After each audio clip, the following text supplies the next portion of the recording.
آج ہم آپ کے سامنے انشاءاللہ اللہ کے رسول صلی اللہ علیہ وسلم کی دو بیویوں کے حالات بیان کریں گے، حضرت جویریہ بنت حارث اور حضرت ام حبیبہ بنت ابی سفیان۔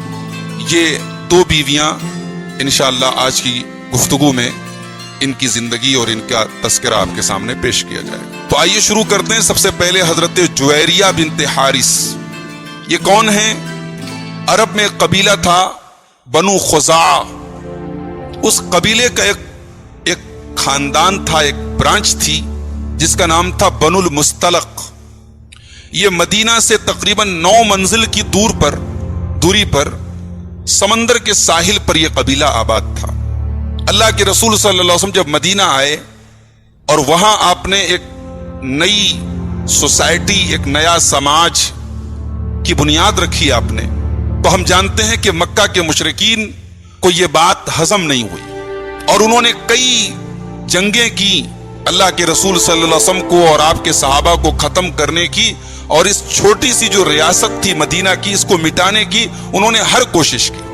تو مکہ والوں کی ان کوششوں میں ایک کوشش یہ بھی تھی کہ وہ الگ الگ قبائل کو اللہ کے رسول کے خلاف بھڑکاتے تھے اور مدینہ پر حملہ کرنے کے لیے اکساتے تھے۔ تو یہ جو قبیلہ تھا بنو المستلق کا قبیلہ، یہ مدینہ سے قریب تھا، اور اللہ کے رسول صلی اللہ علیہ وسلم جب مدینہ گئے تو آپ کی کوشش یہ تھی کہ آس پاس کے جتنے قبائل تھے آپ نے سب سے معاہدہ کر لیا کہ بھئی ہم لوگ مل کر کے رہیں گے، آپس میں کوئی لڑائی جھگڑا نہیں کریں گے، اگر ہم پر کسی نے اٹیک کیا تو ہم مل کر کے جواب دیں گے۔ اس طریقے کا معاہدہ آپ نے آس پاس کے سارے قبائل سے کر لیا۔ لیکن یہ جو قبیلہ تھا، جس قبیلے سے حضرت جویریہ کا تعلق تھا، اس قبیلے کے لوگوں کو مشرکین مکہ نے بھڑکا دیا اور ان لوگوں نے مدینہ پر حملہ کی تیاری شروع کر دی۔ جب انہوں نے مدینہ پر حملہ کی تیاری شروع کی تو اللہ کے نبی صلی اللہ علیہ وسلم اگر ایک بہت بڑے مبلغ تھے، ایک بہت بڑے عابد تھے، ایک اللہ تبارک و تعالیٰ کی سب سے زیادہ عبادت کرنے والے تھے، تو آپ ایک بہترین فوجی مدبر بھی تھے۔ یعنی ایک اسلامی حکومت کے آپ فرما روا ہیں، اسلامی حکومت کے ہیڈ ہیں، تو حکومت کو کیسے چلایا جائے اور دشمن کا کیسے ڈیفنس کیا جائے، یہ طریقہ اور یہ ہنر بھی جناب محمد رسول اللہ صلی اللہ علیہ وسلم کو بخوبی آتا تھا۔ آپ نے ایک صحابی کو بھیجا، حضرت زید ابن خصیب کو۔ جب آپ کو پتا چلا کہ اس طریقے کا حملہ کرنے کی پلاننگ ہو رہی ہے، آپ نے صحابی کو بھیجا، جاسوس کو بھیجا۔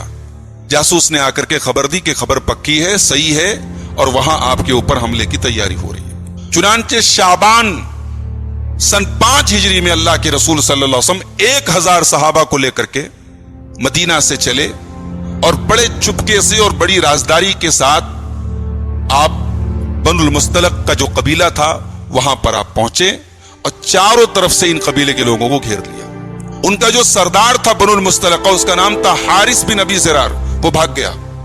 اب اسلامی فوج نے جب اس قبیلے کو گھیر لیا تو تھوڑا بہت مقابلہ ان لوگوں نے کیا، مگر مقابلے کی طاقت نہیں تھی، کیونکہ ادھر مسلمان ایک تو تیار ہو کے آئے تھے اور ان لوگوں کے لیے یہ حملہ اچانک تھا۔ تو بالآخر ان لوگوں نے ہتھیار ڈال دیا، جنگ کے بغیر معاملہ ختم ہو گیا۔ مسلمانوں نے ان کو قید کیا، ان کے مردوں اور عورتوں کو، ان کا جو بھی مال و اسباب تھا جو اللہ تعالیٰ کے حکم کے مطابق وہ فوجیوں میں تقسیم کیا گیا۔ تو تقریباً 600 یا 700 لوگ قیدی بن کر کے آئے۔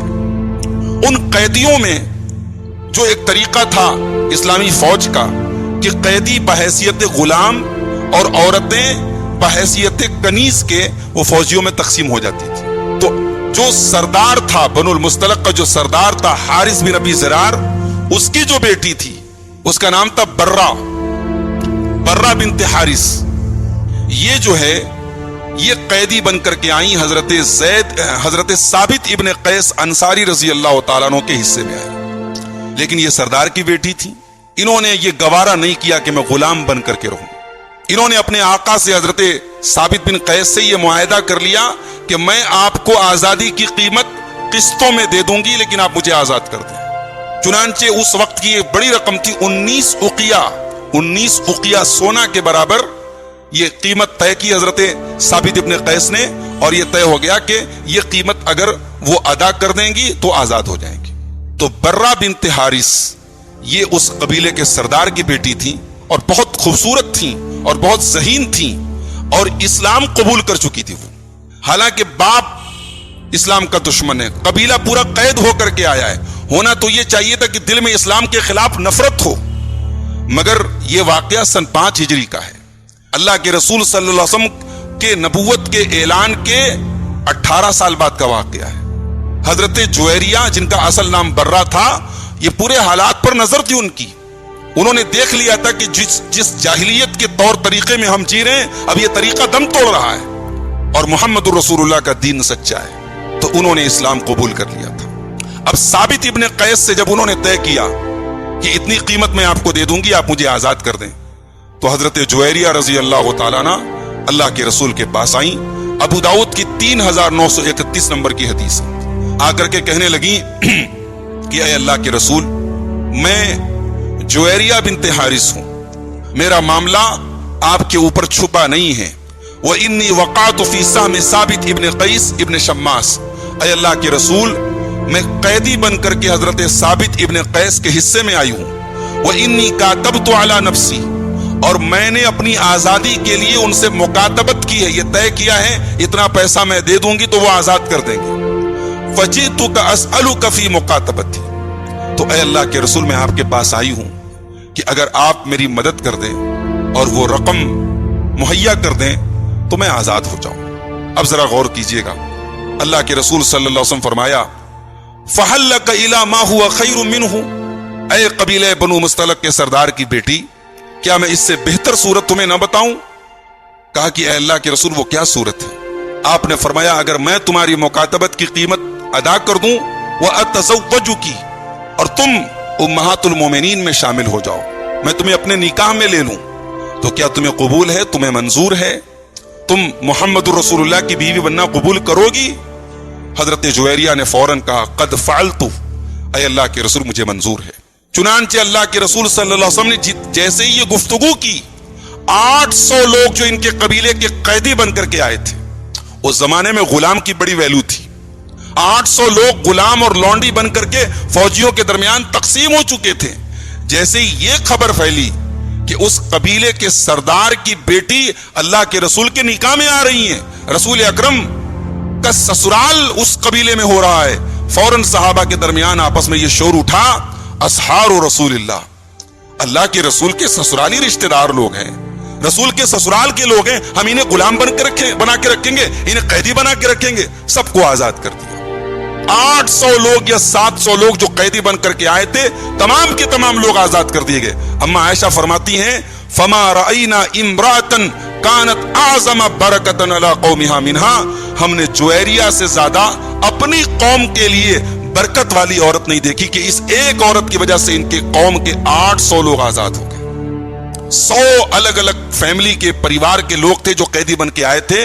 اللہ کے رسول نے حضرت جویریہ سے نکاح کی, جیسے ہی بات کی وہ سب کے سب آزاد ہو گئے. تو یہ سن 5 ہجری میں رسول اکرم صلی اللہ علیہ وسلم کے نکاح میں آئی تھی, اور ظاہر ہے کہ اب جب یہ نکاح میں آ گئی اللہ کے رسول کے, تو ہر مومن کی نگاہ میں یہ محترم بن گئی. کل تک قیدی بن کے آئی تھی, کل تک کسی کی لونڈی بنتی, مگر آج امہات المومنین میں شامل ہو گئی. ہر مسلمان کے لیے ایک عزت اور احترام کے رشتے والی بن گئی. اپنی سگی ماں سے زیادہ احترام جس ماں کا کرتے ہیں تمام اہل ایمان, وہ درجہ حضرت جویریہ کو مل گیا. یہ بڑی عابدہ تھیں, بڑی عبادت گزار تھیں. صحیح مسلم کے اندر ایک روایت ہے, 2726 نمبر کی روایت ہے. حضرت جویریہ ایک دن فجر کی نماز پڑھ رہی تھی. اللہ کے رسول مسجد میں جا رہے تھے نماز پڑھنے, یہ اپنے کمرے میں اپنے مصلی پر بیٹھ کے نماز پڑھ رہی تھی. جب اللہ کے رسول صلی اللہ علیہ وسلم فجر کی نماز پڑھ لیا آپ نے, اور اس کے بہت دیر کے بعد جب چاشت کا وقت ہو گیا, 3 4 5 گھنٹے کے بعد اللہ کے رسول آئے, تو حدیث کے الفاظ ہیں آپ نے دیکھا کہ حضرت جویریہ اسی حال میں مصلی پر بیٹھی ہوئی, اسی حال میں بیٹھی ہیں, اللہ کا ذکر کر رہی ہیں, تسبیح کر رہی ہیں. اللہ کے نبی نے پوچھا ما زلت علی الحال التي فارقتك علیہا, اے جویریہ میں جس حال میں تمہیں چھوڑ کے گیا تھا تم ابھی تک اسی حال میں ہوں؟ کہا کہ ہاں اللہ کے رسول, میں ویسے ہی مصلی پر بیٹھی ہوں, اللہ کا ذکر کر رہی ہوں. اللہ کے نبی نے فرمایا لقد قلت بعدك 4 کلمات, اے جویریہ